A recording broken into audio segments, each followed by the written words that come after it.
Hi, my name is Convergence and you're watching a video on the characteristics of convergence excess accommodative esotropias. Okay, so what we're discussing in this video is esotropias that are accommodative, intermittent, and have a convergence excess pattern. So the deviation is greater at near as compared to far. And there are two causes for a convergence excess pattern. You can either have a high ACA ratio or hypoaccommodation. A high ACA ratio will cause a convergence excess pattern, as will hypoaccommodation. And those patients with a high ACA ratio are generally considered to have non-refractive accommodative ET. Non-refractive meaning it's not the hypermetropia generally that causes deviation, but the ACA ratio. With the hypoaccommodative esotropia, this too can be considered non-refractive. Again, it's not refractive error that's the issue, but generally when we find hypoaccommodation, we indicate that the deviation is a hypoaccommodative convergence excess ET. Of the two, it's the high ACA ratio that's the most common. Not many patients have a hypoaccommodative convergence excess ET. Let's take a closer look at that etiology. As I mentioned, patients with a convergence excess accommodative ET mostly will have a high ACA ratio. So for these patients, every diopter of accommodation that they do, they're getting excessive amounts of accommodative convergence. And so as their fixation comes closer and closer, what will happen is that we have an increase in accommodative effort and therefore accommodative convergence, which leads to an esotropia at near. The reason it's intermittent is because there is no manifest deviation in the distance.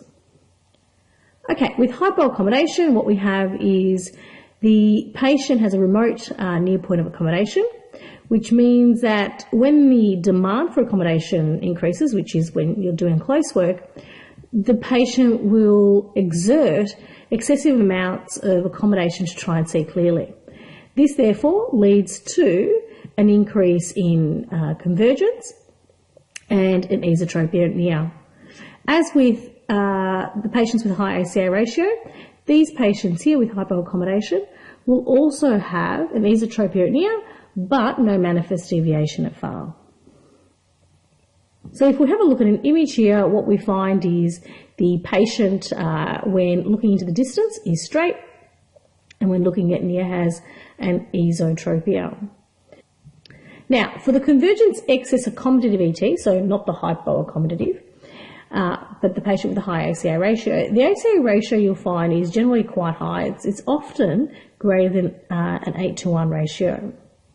And as you would expect, patients will generally have binocular functions at far, but have suppression at near. Now, because there is a distance where the patient is aligned, amblyopia may or may not be present. With these patients, however, some of them are, on top of having an ACA ratio, also have hypermetropia.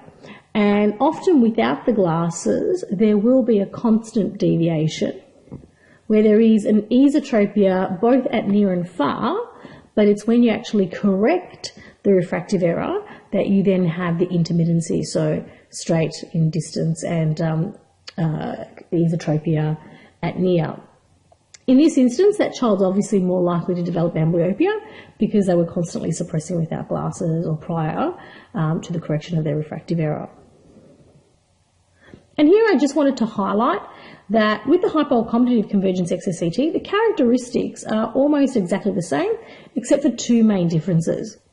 Generally, the ACA ratio will be normal, and you'll find, in relation to accommodation, a remote near point of accommodation. With the convergence excess esotropia, we don't find any issues with accommodation. It should be normal. Okay, that brings us to the conclusion of this video. Thank you for watching.